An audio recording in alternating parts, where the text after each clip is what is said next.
Hello, folks. This is Professor G's Remedies for Marketing 571. We are in week two with assignment, which goes over research elements and target marketing things, all wrapped up together with the idea of creating customer relationships, a unique experience that customers have when they get in contact with your brand. And so let's get into it. So the scenario is you are continuing with the chosen company and product that you chose last week. And this week you're continuing the marketing plan and you're adding to it the research and targeting section for your marketing plan. Now, this was very tricky for me this week to find the content for this instructional video because the chapters are not lining up with the syllabus. And so let me tell you this real quick. So I'll be telling you along the way where you can find all of this information within the textbook so you're not wandering around in there and then going to the internet and maybe getting some wrong information. As facilitators, we want to see the students connect marketing concepts in a meaningful way as they move through this scenario. We don't want you guessing at this stuff. And so please stick along with the textbook and reliable resources as you move forward.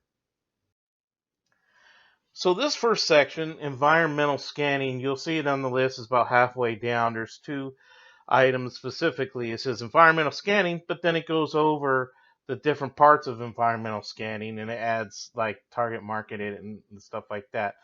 So this is actually found in chapter 3. So you're supposed to have read this last week. And so this puts some meaning to it. So you're going to go back there, you're going to find this, you're going to dig in more than what I have listed here in order to come up with something robust if you choose this item. So let's go over this. And this stuff is really important because this actually ties in with last week when you did all that stuff on the data sheet and trying to figure out where am I going to go to get some answers. Well, looky here. We could take a look at our environment. We can take a look at the demographic, different age groups, ethnicities, and races, and education and household household makeup and generations and things like that, and religious preferences. All of those things make up a lot of your customers, and there might be a change there. There may be a change, obviously, recently with the economy. The consumer philosophy in consuming products can be a real big thing. Their income, how their income is affected, how their savings has been affected, how much debt they carry, and what kind of credit can they get. Then sociocultural is their views, their cultural values, subcultures, things like that. Even different parts of town may do things differently than others. And then there is the natural element, the corporate environmentalism that we're coming across a lot lately, the consumer perspective of how they perceive a company when it comes to corporate environmentalism, and then what the company perspective is and what they think they are doing and adding value to the customer through environmentalism. There's technological, which just the pace of change is pretty massive. It's pretty quick nowadays. But then there's some very standard things. It's just given this, like the fax machine, like everything kind of whittled down, and it seems like Brother NPCs, they're I don't know if you've come across this, but they're really affordable stuff, and they're small and powerful. And it seems like this company Brother it came out the winner when it comes to these multitasking communication centers with fax, fax and connected to computers and also a copier. It's just pretty amazing, right? And so they took a look at the environment and discovered, hey, we're going to be a winner in this. If we're no longer going to do sewing machines or typewriters, we're going to win in something.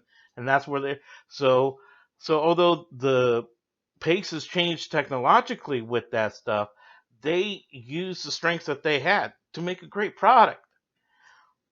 Then, lastly, political legal. This is business legislation. This is self regulations. There are special interest groups. All of these things create to an environment. So, when you're looking at market research, you're looking at these elements and how they're working together and affecting your business. Okay, moving forward, we're going to talk a little bit about data. On the list, it talks a little bit about primary and secondary data, and we're going to want to see that you know the difference between the two. And so, knowing where you're going to go and how you're going to go about collecting data is important. So, first of all, secondary data, always start there because that stuff is pretty close to free because it's your own sales report that you can pull up. You can pull reports up. You can go to different industry magazines and periodicals.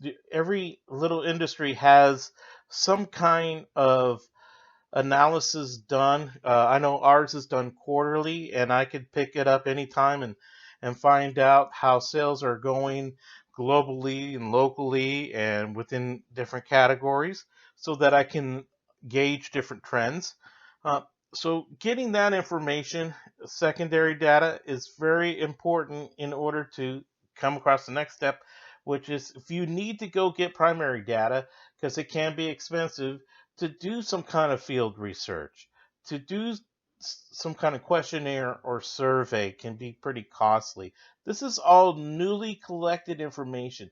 And when you go about doing those surveys and that field research, you have to have the end in mind. You have to know how this is going to be demonstrated to prove a point to management.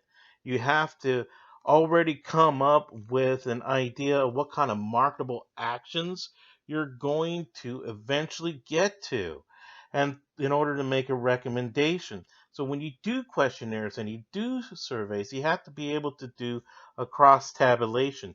It's not just good enough to say, hey, we just want to ask a question, you know, and have it open ended.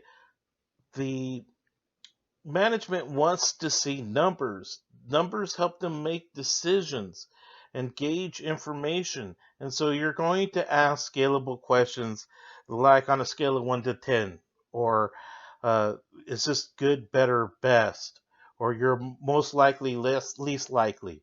That type of thing, and to combine with how often do you purchase this and have multiple choice?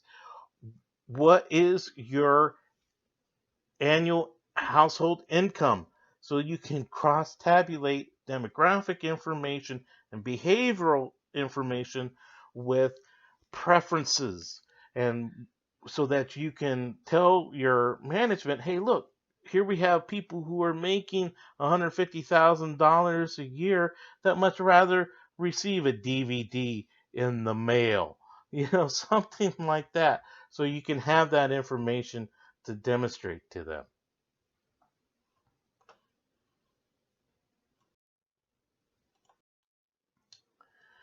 Now, opportunities and threats, and there are like 4 or 5 mentions about this, and I like to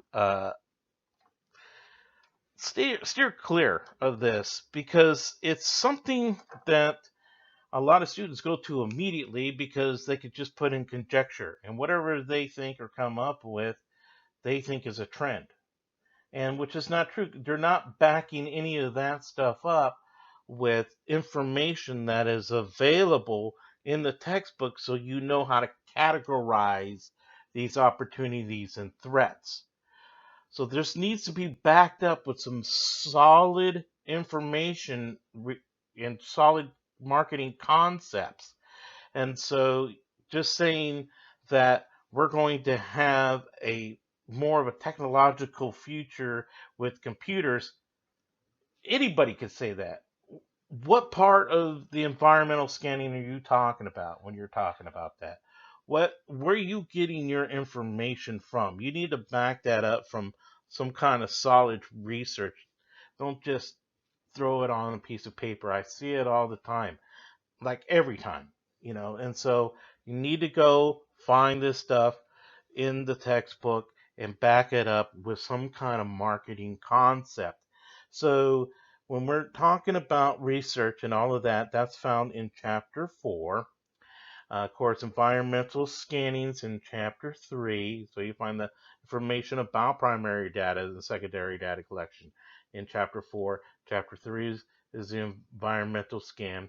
There's another section, and interesting enough, the course does not talk about this, but a lot of this stuff lines up with what's called Porter's 5 competitive forces, and I've had also the microeconomic status. This is what competition is, and it really isn't mentioned at all. But when you're talking threats, people just say, "Hey, we're going to have competitors." Well, what's your competitors like? Where are they living? What? How do you know they're a competitor? Do you know what a competitor is? So this stuff exists. Microeconomic status. If you take in microeconomics, those are 4 different competitors, right? And that is, your oligopoly, your monopoly, your uh, pure competition, and your monopolistic competition. So there's 4 main competitors. The ease of new entrants and the availability of substitutes really dictates what the microeconomic status is. If it's an easy new entrance and large availability of substitute with your company, if your company's stuff can be easily exchanged for something else, like let's say it's a soda.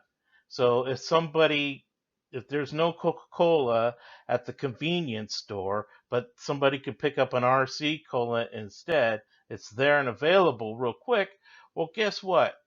You're probably in a pure competition situation or a monopolistic uh, competitive competition. So you need to look at that type of thing. The size of market has a big influence on your competitors. And then the current competitive activity. This is interesting. There was a market that was very small a while ago and still is pretty small, but it's gaining traction. And that is digital media. And that all came about through a company called Netflix. Netflix was a serious competitor to Blockbuster. It seemed like Blockbuster was winning the game when it came to videos. And so they were everywhere. They were popping up everywhere. They were shutting down mom and pop shops because mom and pop shops had like pornography in them and stuff like that. And nobody wanted to take their kids there. So Blockbuster found a great niche with that and made a franchise out of it, and it was beautiful until, well, I don't want to say until Netflix came along, but Netflix had a great idea. Let's just send them to people. Let's come up with a whole new distribution route. And they did that. And so Blockbuster wanted to answer back, and Blockbuster said, we're going to do the same thing. We're going to mail it out, and we're going to uh, also allow people to come into the store with it and choose a video. That way they don't have to wait 3 or 4 days for something to come in the mail. And Blockbuster really thought that that was going to win, but it wasn't. And they were just like, that doesn't make sense. We got the upper hand. We're doing this better. And so they finally had to go to primary data. I mean, yeah, primary data. They exhausted their whole secondary data information and they wanted to find out. So they had focus groups. They brought in Netflix customers and said, why aren't you? This makes sense. You're telling me that this is a better value, what Blockbuster is doing, but why are you still sticking with Netflix? And they said, because I've got the video in hand. It comes to me. And that opened up a whole new world that nobody saw before, that we're now into with all of these Amazon and the streaming thing. It's like because it's there, because I have it in my hand. I don't have to go to it, it comes to me. And so when we're looking at current competitive activities, then that's how we look at that. A lot of students, when they're talking about competitors, they direct their information directly to what the product's doing and all of this stuff. Well, that can be good, it can be bad. And Blockbuster was doing that and didn't get it because they weren't looking at the customer. They were looking at the product. So staying focused on the customer, knowing the size of your market, knowing where they are, knowing if they can just get their hands on something quickly, if some other companies can come in easily into the market, knowing these things is knowing competition, knowing what another competition's product does and doesn't do compared to yours. Maybe or maybe not. You know, that's not really competition. This stuff is competition. And then lastly, your own company DNA. What is it within your wheelhouse? What is it with your values and everything that you can bring to the table? What is it about your market researching and your product research and development? What is it with your suppliers? Maybe you can strike a deal with suppliers to introduce a new version of your product that has an exclusive patent that's developed by a supplier. Maybe you have some connections. Maybe you've got some capital that other companies do. Netflix didn't have the capital. They had an idea.